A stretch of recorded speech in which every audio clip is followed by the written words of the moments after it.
নমস্কার বন্ধুরা, কেমন আছেন সবাই? আশা করি ভালো আছেন। আমিও খুব ভালো আছি।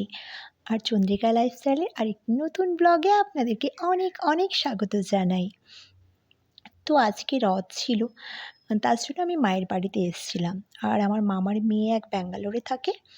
ও ওর ননদের জন্য বালাজোড়া নেবে। ও আগেরবারে নিয়ে গেছিলো, এখান থেকে এসেছিল, তো ওর খুবই পছন্দ হয়েছিল তাই নিয়ে গেছিলো। তাই এবারেও সে তার ননদের জন্য বালাজোড়াটা এখান থেকেই নিতে চায়। তো তাই আমাকে বলেছিল যে, "দিদি তুমি যখন যাবে বেল্লাতে তো একটু আমাকে দেখাবে তো।" আর যেই দোকানটায় এসছি আমরা সিলভার হাউসে, এই কাকু আমাদের খুব পরিচিত। তো কাকুকে আমি ফোন করতেই কাকু বলল যে, "ঠিক আছে তুই দুপুরের টাইমটায় আসিস।" তো কাকুও জানে আর যে এখান থেকে ওরা নিয়ে যায়। আমরাও যেহেতু নিই তার জন্য পরিচিত। তো দুপুরের টাইমটায় আসবি, দিলে ভালো করে ছবি তুলে পাঠাতে পারবি। তো ওকে দেখানোর সঙ্গে সঙ্গে আপনাদেরকেও দেখানো হয়ে গেল। তো এরপরে ছেলের ডক্টর চেকআপ আছে। তো ডক্টর দেখিয়ে তারপরে আমরা সোজা চলে যাব একদম রথযাত্রা যেখানে হয় ইস্কন মন্দিরে বেল্লাতে।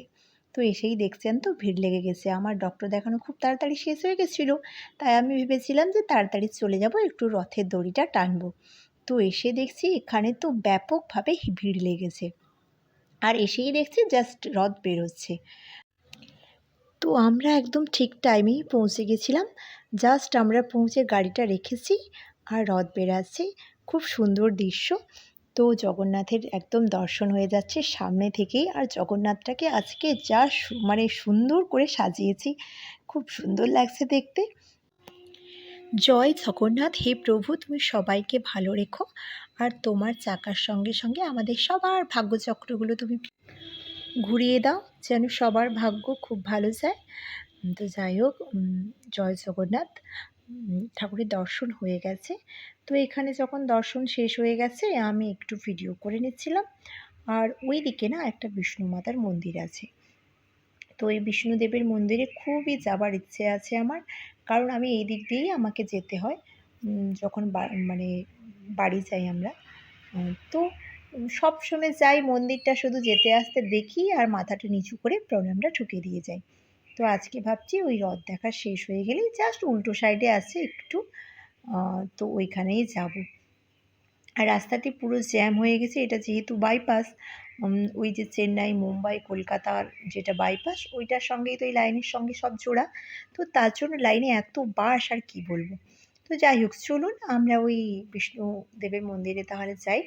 ওই যে মন্দিরটা দেখা যাচ্ছে, দেখেছেন? জাস্ট এই মন্দির থেকে ওই মন্দিরটার ওইটুকুই দূরত্ব। তো চলুন চলে যাই। মন্দিরটা কিন্তু খুব সুন্দর করে বানিয়েছে। আগে যখন আমি বেল্লাতে ছিলাম তখন এই মন্দিরটার কাজ চলছিল। তো বানাতে বানাতে আমি যখন এখান থেকে চলে যাই তারপরে হয়েছে। তো আর সেইভাবে ঢোকা হয়নি। তো আজকে যেহেতু চলে এসেছি আর আমি সেই ছাড়বো না। পেয়ে গেছি দর্শন করার ঠিক সুযোগ। তার জন্য চলে এসেছি। দুর্দান্ত লাগছে। তো এই যে এদিকে আমার হাজব্যান্ড, আমি আর আমার ছেলে। তো চলুন এবারে যাই আমরা ঠাকুর দর্শনে। ভেতরে হয়তো আমি ক্যামেরা করতে পারবো না, কারণ ওখানে লেখা আছে যে ভেতরে ক্যামেরা করা যাবে না। তো তার জন্য আর তো চলুন, মন্দিরে এসছি মানে এক মনে সবাই আগে ঠাকুরের দর্শনটা করে নিই, তারপরে আবার আপনাদের সঙ্গে কথা হচ্ছে। যখনই দেখছেন পুরো মন্দিরের টপে উঠে গেছি। তো টপে মানে পুরো মন্দিরের ওপরটায় আছি।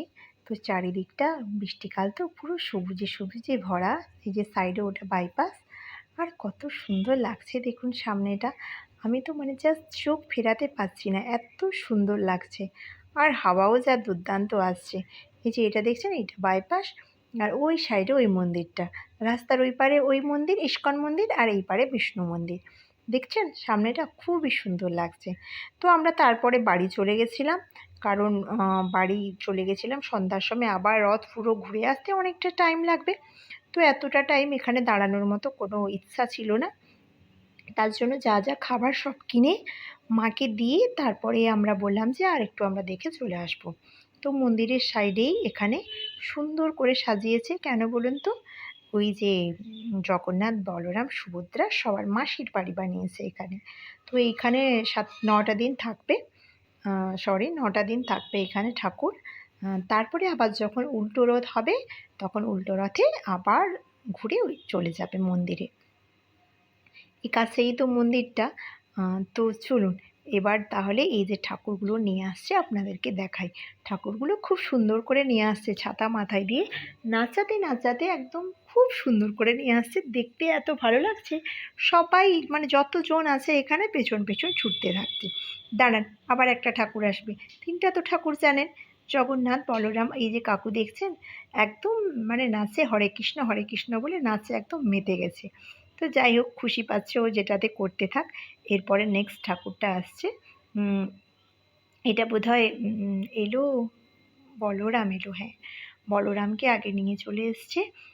তারপরে বোধহয় সুভদ্রা আসবে, তারপরে লাস্টে বোধহয় জগন্নাথকে নিয়ে আসবে। তো যাই হোক, যেই আসুক। তো কিভাবে নিয়ে আসছে দেখলেন তো। চলুন আবার আসছে, আবার দেখে নেওয়া যাক। খুব সুন্দর। সামনে দুজন দেখুন ঝাড়ু দিয়ে দিয়ে আসছে। এই যে দেখা যাচ্ছে না, কাছে একদম যেতে দিচ্ছে না, কারণ ওরা আসছে তো।